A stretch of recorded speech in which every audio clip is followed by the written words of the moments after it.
Starting with the name of Almighty Allah, the Rahman, the Rahim. Allahumma salli ala Sayyidina wa Maulana Muhammad. अस्सलाम वालेकुम dear candidates, कैसे हैं आप सब? खैरियत से? अल्हम्दुलिल्लाह मैं भी खैरियत से हूँ और बिल्कुल ठीक ठाक हूँ। आज हम 19 से 20 सितंबर 2020 का इनिशियल टेस्ट एक्सपीरियंस डिस्कस करेंगे और मैं आप लोगों को ये बताता चलूँ कि 19 से 20 सितंबर 2025 में हमारी जो स्टूडेंट्स पास हुई हैं उनकी तादाद में पूरा डबल इजाफा हुआ। लाइक अगर 17 से 18 मैंने आपको बताया होगा कि मेरी 21 या 26 लड़कियां पास हुई हैं, तो 19 से 20 सितंबर में हमारी लड़कियों की जो पास होने की तादाद है वो बिल्कुल डबल हुई हैं। लाइक 40 के करीब हमारी स्टूडेंट्स जो हैं वो पास हुई हैं और ऑब्वियसली इसी रेशो से फेल भी हुई होंगी। लाइक 40 अगर पास हुई हैं तो 8 के करीब हमारी स्टूडेंट्स फेल भी हुई और ये एक कुदरती अमर है, फेल होना पास होना होता है, बट ये हमारा रिज़ल्ट रहा अगर हम 19 से 20 सितंबर 2025 की बात करें। और जितने भी इश्यूज़ थे, लाइक मुल्तान में इशू था कि वहाँ पे हाइट कम मापी जा रही है, ज़्यादा ली जा रही है, वो इशू भी ख़त्म हो गया, रिजॉल्व हो गया। लेकिन जो कंप्यूटर का इशू है ना कि कंप्यूटर या लाइट चली जाती है या कंप्यूटर ऑफ हो जाता है, वो अभी भी मौजूद है। दरूद पाक पढ़ के टेस्ट देने बैठना, अल्लाह पाक बेहतर करें। आज के क्वेश्चंस को डिस्कस करते हैं। Which law explains the relationship between pressure and volume of gas. Okay, 19-20 सितंबर के बाद मैं एक और लेक्चर, आपको पता है AW हमारा लेक्चर था, AW वो हमारे हर पेड सेशन के स्टूडेंट को मिला होगा, अपडेटेड जो था उसमें से अल्हम्दुलिल्लाह काफ़ी क्वेश्चंस रिपीट हो रहे थे।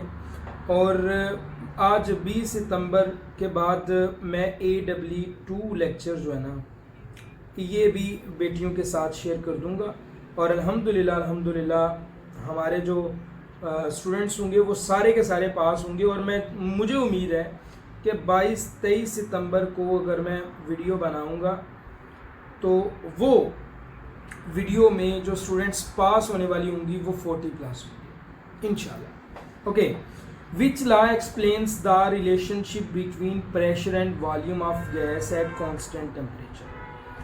मैंने आपको बोला था टेम्परेचर कांस्टेंट होता है बॉयल्स लॉ में, अगर प्रेशर बोला जाए तो वो होता है कांस्टेंट चार्ल्स लॉ में। ठीक हो गया, बॉयल्स लॉ की ये डेरिवेशन है। Which law relates volume and temperature, volume और टेम्परेचर को रिलेट करता है चार्ल्स लॉ, इसमें प्रेशर कांस्टेंट होता है। Which law combines Boyle's law and Charles law, Boyle's और चार्ल्स लॉ को कंबाइन करता है ideal gas law. Okay, next हमारा which vitamin is also called calciferol, that is vitamin D. Vitamin D helps regulate calcium absorption and is essential for bone strength. Bone strength के लिए ये बहुत ज़रूरी है। Okay, which vitamin is also called ascorbic acid, vitamin C. Vitamin D की efficiency से कौन सी बीमारी हो सकती है? That is rickets. In grammar what is the function of an infinitive, infinitive का फंक्शन क्या होता है? अच्छा, तीन तरह की चीजें हैं। एक होता है जेरेंट, एक होता है पार्टिसिपल। पार्टिसिपल की दो किस्में हैं, पास्ट पार्टिसिपल और प्रेजेंट पार्टिसिपल, और एक होता है इन्फिनेटिव। ठीक हो गया। जेरेंड जो होता है ना वो क्या होता है? जो नाउन होता जो वर्ब होता है ना जेरेंड में, वो वर्क करता है एज ए एडजेक्टिव जेरेंड। इन्फिनेटिव में क्या होता है? इन्फिनेटिव की मैं पहचानने की आपको सिंपल सी एक चीज बता देता हूं। ब्यूटीफुल क्या है? वर्ब कोई लो, स्लीप, dance, eat, मैं आपको सिंपल बता देता हूं, अगर ये एक वर्ब है, ये भी वर्ब है, ये भी वर्ब, वर्ब कहते हैं काम करने को, अगर इसके पीछे लग जाए to, to to to sleep, to dance, to eat, तो ये इन्फिनेटिव है। सिंपल, आपने कुछ भी और नहीं करना। मैंने आपको बहुत ही आसान सी एग्जांपल दे दी है और इसी एग्जांपल के साथ ही आप इन चीज़ों को आइडेंटिफाई कर सकते हो। इन्फिनेटिव की सिंपल सी एग्जांपल है कि वर्ब के पीछे टू लगा, जैसे identify the infinitive, she wants to dance, to dance. To study hard is important, identify function, to study hard is function, that is subject. Okay, so infinitive को पहचानने की आपको मैंने सिंपल सी ट्रिक बता दी है। What is the unit of electric charge, that is coulomb. Charge of an electron आपके सामने है। ऐसा unit of current, ampere. Very simple, very easy. Which element has the highest electronegativity. बेटा अगर हाईएस्ट इलेक्ट्रोनेगेटिविटी पूछी जाए तो फलो, लोएस्ट इलेक्ट्रोनेगेटिविटी पूछी जाए तो caesium. Electronegativity generally increase in which direction of the periodic table, across a period left to right electronegativity जो है वो इंक्रीज होती है। अस्सलाम वालेकुम बेटे, मैं पढ़ा रहा हूँ अभी।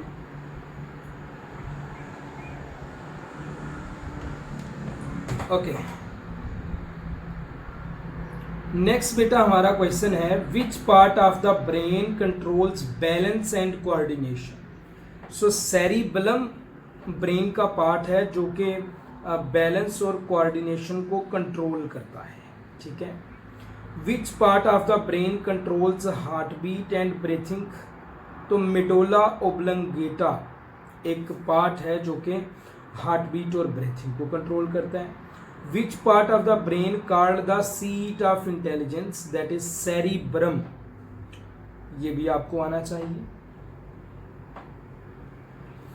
In SHM simple harmonic motion में the restoring force is directly proportional to what।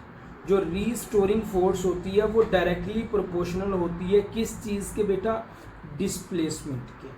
Restoring force का जो फार्मूला है that is F is equal to minus K X, जो कि act opposite to displacement.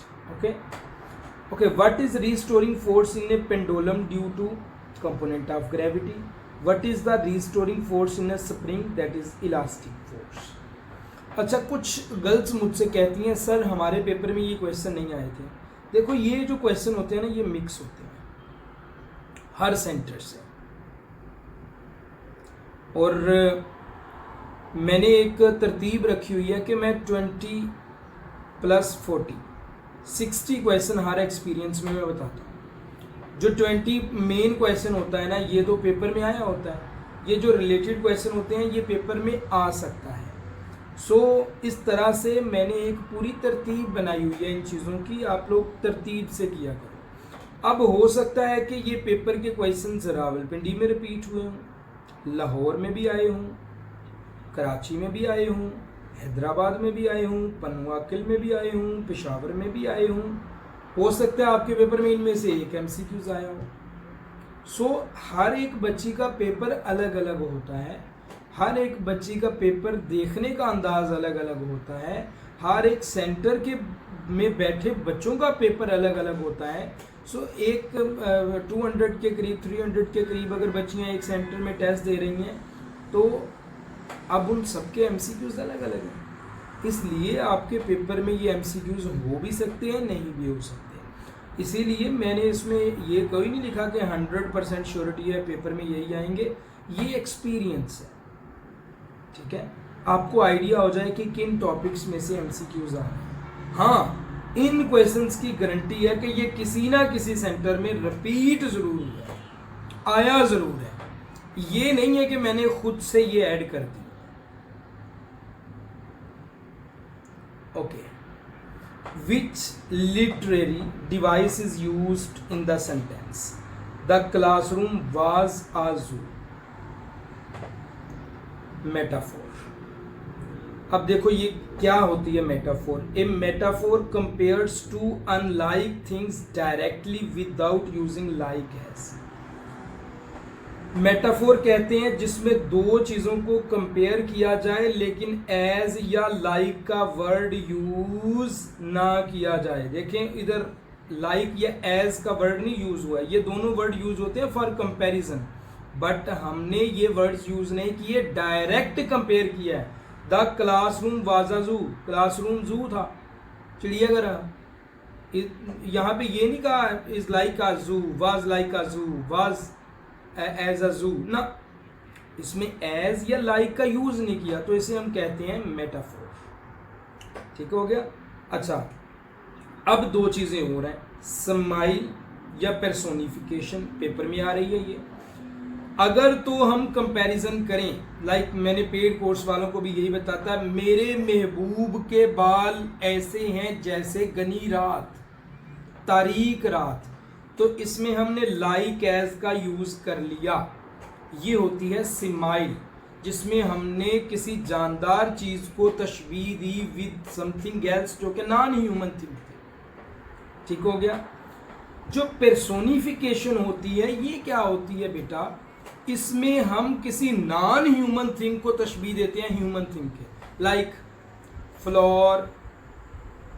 Floors are dancing. अब dance करना तो खासियत है ह्यूमंस की, लेकिन फ्लावर्स जो है ये नॉन लिविंग नहीं बोला, non human.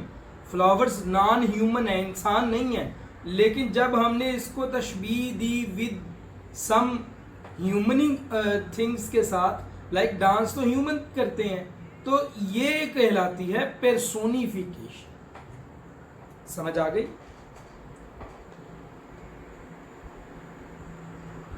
Okay. Which law of motion explains the concept of inertia? Newton first law, और इसको देख भी लीजिएगा। फादर ऑफ क्लासिकल मैकेनिक्स किसे कहते हैं? आइजक न्यूटन, ये भी पेपर में आया है। What is the inertia, what is inertia of rest? Tendency of a body to remain at rest, इसे कहते हैं inertia of rest. What is the frequency range of human hearing? ये frequency range है जी human hearing की। Sound waves जो है ना ये लॉन्गिट्यूडनल वेव्स हैं। Which animal can hear ultrasonic sounds? Bats can hear ultrasonic sounds. ये 20,000 हर्ट्ज से ज़्यादा होती हैं अल्ट्रासोनिक साउंड्स।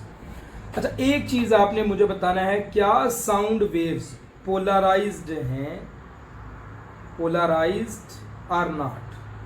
ये आपने मुझे कमेंट बॉक्स में बताना है।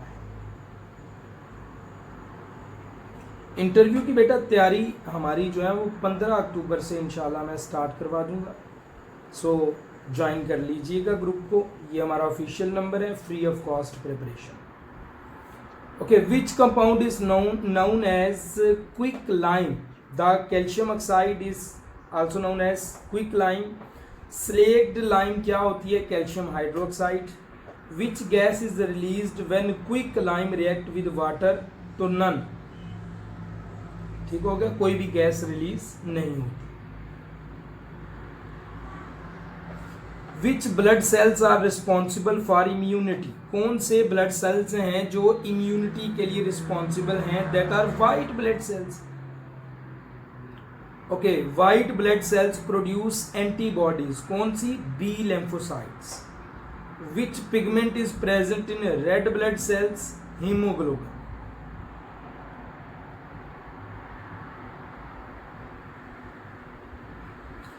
Which figure of speech is used in seashells by the seashore? तो इसको बेटा कहते हैं एलिट्रेशन। अब एलिट्रेशन क्या है? इसमें देखो, repetition of consonant sounds in the beginning of words, here S sound is repeated. देखिए एस जो है ना ये तकरीबन हर वर्ड में आया है।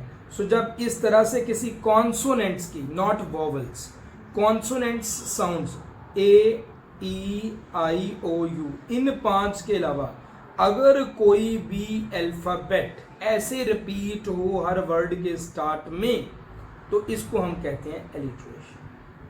ठीक हो गया। अगर रिपीटेशन ऑफ वावल साउंड्स हो तो उसे कहते हैं assonance. Which figure of speech exaggerates for effect hyperbole, इसको छोड़ें, ये दो याद रखें।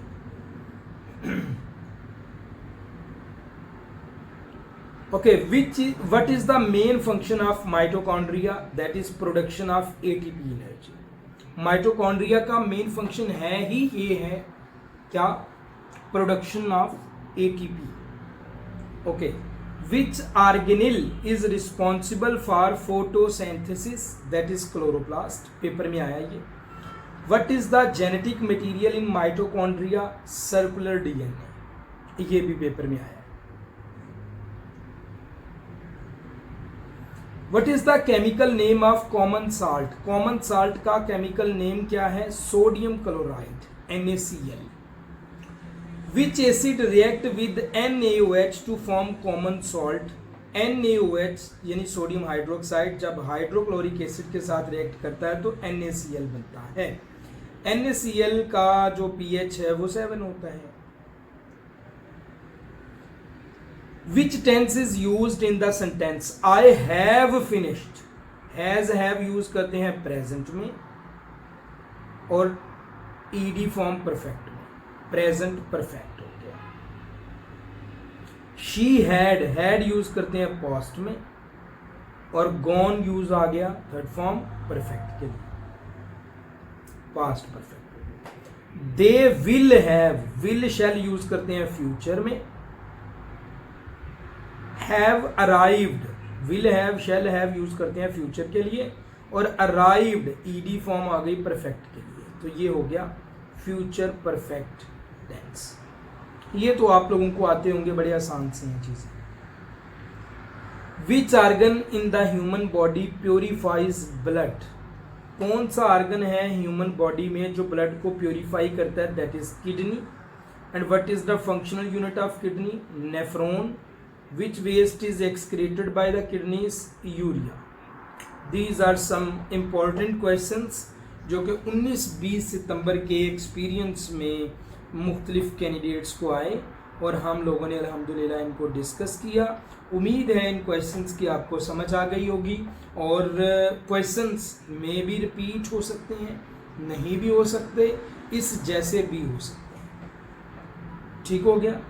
अगर आपने टेस्ट पास कर लिया उसके बाद एक फॉर्म मिलता है आपको, वो फिल करना होता है. उसकी वीडियो अपलोड हो चुकी है, कैसे आपने फिल करना है. इसके अलावा इंटरव्यू की तैयारी है और इंटरव्यू की तैयारी के लिए हमारा पूरा सेशन अल्हम्दुलिल्लाह स्टार्ट होगा 15 से. एज वेल उसमें आपका मॉक इंटरव्यू भी लिया जाएगा और ये इस बार 2025 में ये फ्री है. Thank you. इसके अलावा अगर आपका कोई भी क्वेश्चन हो you may can ask in comment box. इंशाल्लाह I will try my best कि मैं जितनी जल्दी हो सके आप लोगों को रिप्लाई दूँ. Okay, thank you.